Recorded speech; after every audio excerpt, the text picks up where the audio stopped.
Vocês também ficaram, né? Pelo que eu vi. Todo mundo aqui à vontade, declarações de amor. E eu fico muito feliz de estar aqui com vocês. Né? E falar de família é falar de uma instituição que foi criada por Deus. Amém. Falar de um lugar que deve emanar paz, amor e esperança, né? Acima de tudo. Então, eu fiquei me perguntando o conceito de família, né? O que é que o mundo fala sobre família? Vamos dizer assim, não são tão boas as palavras, porque o mundo quer desestruturar as famílias, porque acha que as famílias, principalmente as famílias mais tradicionais, elas não pregam para seus filhos aquilo que o mundo quer que pregue. Né? A verdade é essa. Mas eu sei que já comecei a falar, mas eu queria pedir a vocês que fechassem os olhos para a gente falar com o Papai do Céu antes. Senhor Santo e bondoso Deus, estamos aqui, Pai, em tua santa casa de oração, em um momento tão gostoso, tão descontraído. Te pedimos, Pai, que venha ser com todos aqui presentes, com cada família aqui representada. Toca, Pai, no nosso coração com a tua mensagem. Fala, Pai, através de mim. Me usa, Pai, e toca no meu coração e no coração de cada um de nós. É o que nós te pedimos e já te agradecemos por Jesus. Amém. Amém. Então, e aí eu fui no Google e coloquei família, para entender o significado de família lá no Google, vamos dizer assim, para o mundo afora, né? O Google diz que família é um agrupamento de pessoas unidas por laços de sangue, ancestralidade, legais ou afetivos, né? Laços legais ou afetivos, é considerada a base da sociedade, ela funciona como o primeiro ambiente de socialização de um indivíduo, oferecendo apoio, proteção, desenvolvimento emocional e construção de identidade. Realmente, a família é tudo isso, mas não é só isso, né? Nós temos aqui, em especial, 4 famílias representadas. Não é isso? 4 famílias representadas, junto com a nossa. As famílias, elas não são iguais. Cada uma tem a sua constituição, cada uma tem o seu jeitinho, né? Umas têm mais pessoas, é o pai, a mãe, os seus filhos. Outras é a mãe que toma conta ali, né, dos seus filhos, outra é o pai. Então, cada família tem a sua constituição e cada família tem o seu jeitinho de ser, né?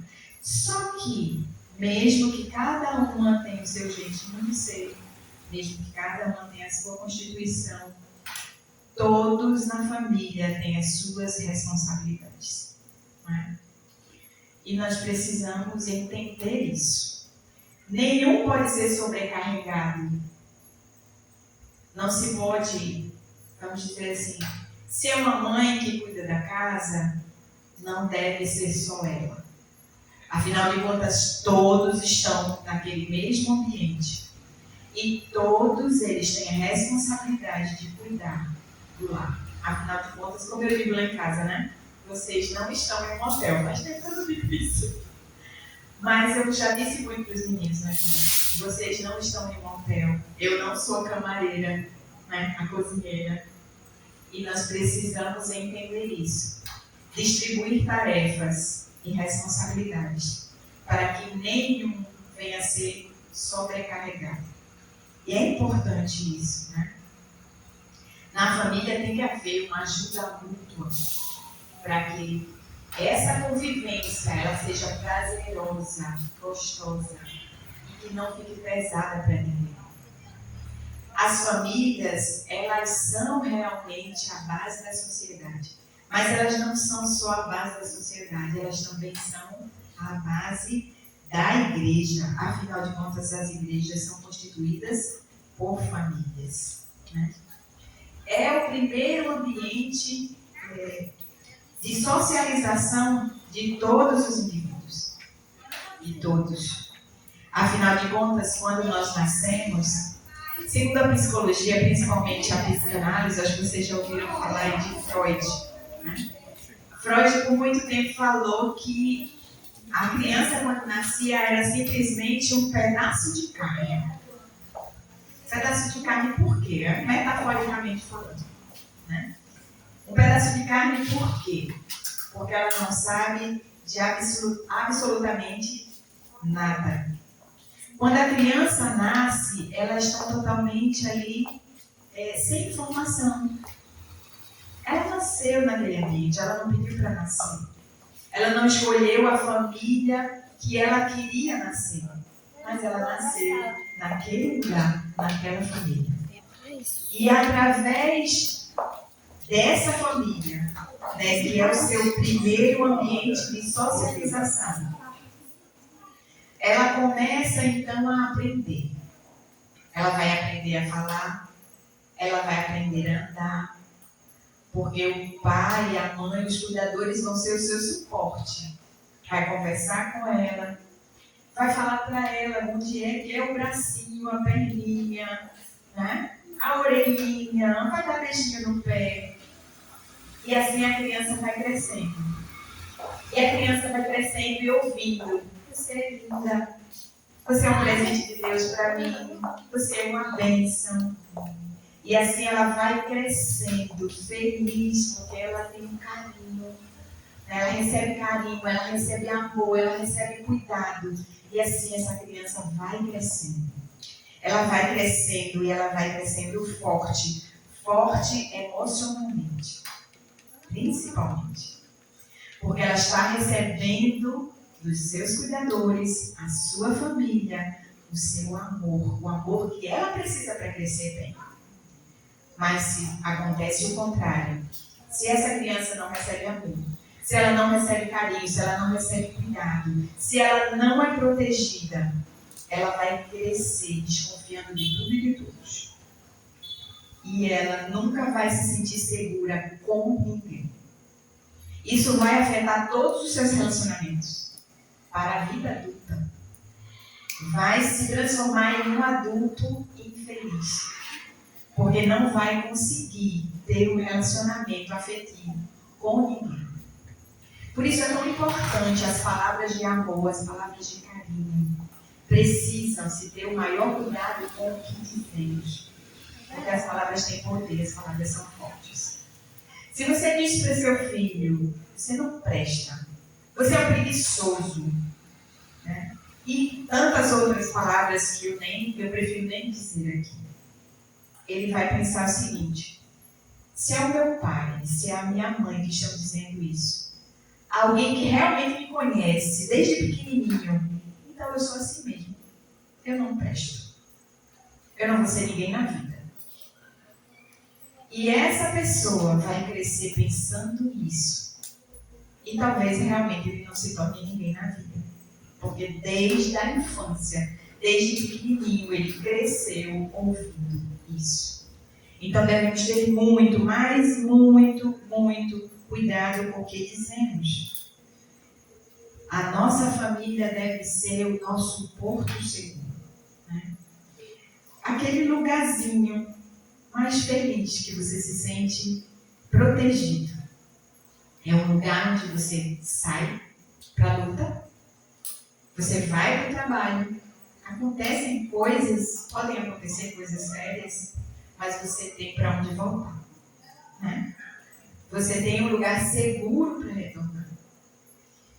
E a Bíblia nos deixa um consolo, que mesmo, né, que aconteça da família não ser esse porto seguro, né, ainda, como é que a Bíblia fala, ainda que uma mãe se esqueça daquele filho que amamenta, Deus não esquece de cada um de nós. E Ele pode transformar a nossa vida e fazer com que nós possamos construir a nossa família. Mesmo que você não tenha crescido em um ambiente seguro, né? Deus nos dá esse consolo. Então, a família, ela também é vista como o primeiro lugar onde a fé e os valores cristãos devem ser ensinados. Não só ensinados, mas também vividos, não é? Em Josué 24:15, temos a famosa declaração: eu e a minha casa serviremos ao Senhor. Eu e a minha casa serviremos ao Senhor, né? Isso demonstra um compromisso de colocar Deus em primeiro lugar no nosso lar, no lar de cada um de nós. O Salmo 128 descreve que uma família que teme a Deus, como uma videira frutífera e oliveiras ao redor da mesa, simbolizando paz, provisão e harmonia. E em Mateus 12, 48 a 50, Jesus aponta que sua mãe e seus irmãos são todos aqueles que compreendem os propósitos de Deus. E é por isso que todos nós estamos aqui juntos, em família, louvando e engrandecendo o nome do Senhor. Amém. Estamos aqui juntos como família, porque nós decidimos entregar a nossa vida a Deus e assim vivemos unidos em família para fazermos a vontade dele. Eu trouxe aqui um guarda-chuva. O nosso sermão foi ele, trocando o guarda-chuva. Então, o que eu trouxe hoje para vocês foi apenas uma reflexão, né? Não foi um sermão. Para que a gente pense, para que a gente pare para pensar o que estamos fazendo do nosso lar, da nossa família, dos nossos filhos. O nosso lar precisa ser um lugar seguro. Eu trouxe aqui um guarda-chuva. Era porque estava chovendo? Não, né? Eu queria ter trazido um menorzinho. Mas eu esqueci no meio do caminho. Lembrei que tinha um carro. Eu trouxe aqui o guarda-chuva. E eu queria mostrar para vocês, ó. Vamos pensar que esse guarda-chuva já veio, sei lá.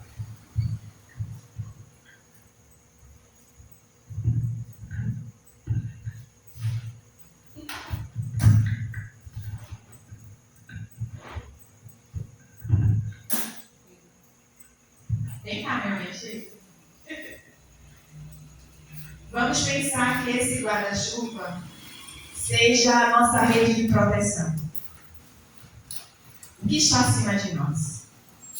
E aí eu queria a sugestão de vocês. O que é que pode estar acima de nós? Em primeiro lugar? Deus.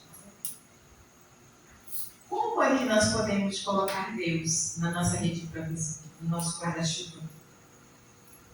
Orando juntos, fazendo um culto familiar, né? Lendo a Bíblia juntos, pregando para os nossos filhos aquilo que está escrito na palavra de Deus. Nesse guarda-chuva deve estar também o amor, o carinho, o respeito que devemos ter um pelo outro e também por nossos filhos. O perdão, o reconhecimento. Se você errar, peça perdão, peça desculpas. Se você se sentiu ofendido, desculpe, perdoe. Então, é nesse guarda-chuva de carinho, de amor, é que nós devemos viver. Pense em uma chuva, e uma chuva forte. Os problemas irão acontecer? Irão. Né? Em alguns momentos será apenas uma neblina, algo simples, problema rápido, que irá acontecer e irá passar logo. Mas em alguns momentos essa chuva, esses problemas serão sérios, essa chuva será torrencial. Então, principalmente nesses momentos, nós devemos estar cada vez mais próximos, cada vez mais unidos, cada vez mais juntinhos. Quanto mais juntinhos nós tivermos, menos a chuva dos problemas irão nos atingir, irão nos alcançar, irão nos molhar. Mas quanto mais separados estivermos, mais atingidos seremos por esses problemas. Então, famílias da minha igreja, nosso desejo hoje é que estejamos sempre unidos, fortalecendo a nossa fé e o nosso cuidado com cada um de nós, principalmente com o nosso lar e a nossa família. Tem uma música de Padre Zezinho que eu gosto muito, eu pedi até a Kézia para procurar para nós encerrarmos com essa música. Né? E a música de Padre Zezinho diz assim, principalmente o corinho, né? O coro que diz que a família comece e termine sabendo onde vai. Que o homem carregue nos ombros a graça de ser um pai. Porque, vou abrir um parêntese aqui. Homens, vocês não sabem a importância que vocês têm. Vocês são os primeiros homens que as suas filhas conhecerão. É através do exemplo de vocês que ela vai procurar um homem para ser o marido, o companheiro delas. É através de vocês que os seus filhos, homens, conhecerão o marido que eles devem ser. E, infelizmente, muitas vezes, os comportamentos ruins, eles passam de geração em geração. Acabam aprendendo coisas ruins ao invés de coisas boas. E que eu creio que aqui, né, não há, em nome de Jesus, que não aconteça. Amém. Que tenhamos maridos e homens segundo o coração de Deus. Amém. Então, que o homem carregue nos ombros a graça de um pai. Que a mulher seja um céu de ternura, aconchego e calor. E eu quero abrir um parênteses novamente aqui. Mulheres amadas, minhas irmãs queridas, vocês também, cada uma de nós, temos uma importância gigantesca no nosso lar. Principalmente que sejamos as portadoras do carinho, as portadoras da ponte que muitas vezes precisamos ser. Né? Porque muitas vezes o pai carrega nos ombros aquela coisa de eu que tenho que chamar a atenção, eu que tenho que tomar uma posição. Mas nós precisamos ser a ponte. Né? Demonstrando esse carinho. Se ele estiver correto, vai com o filho que o seu pai está certo. Se ele não estiver correto, não diga para o filho que seu pai está errado. Não. Vá com ele e diga, meu bem, eu acho que pegou pesado, acho que não é por aí. E que eles nunca venham a saber disso. Ok? As crianças sabem para onde correr e qual é o ponto fraco. Então nós precisamos estar alinhados uns com os outros para fortalecer o nosso lar, para fortalecer a nossa família. Então que a mulher seja um céu de ternura, aconchego e calor. E que os filhos conheçam a força que brota desse amor. Amém? Deus abençoe a cada um, a cada lar aqui em nossa igreja, que as nossas famílias possam estar embaixo desse guarda-chuva, né? O guarda-chuva do Senhor. Que Ele nos proteja, que Ele nos guarde e que Ele nos guie sempre. Amém. Vamos ficar de pé e cantar?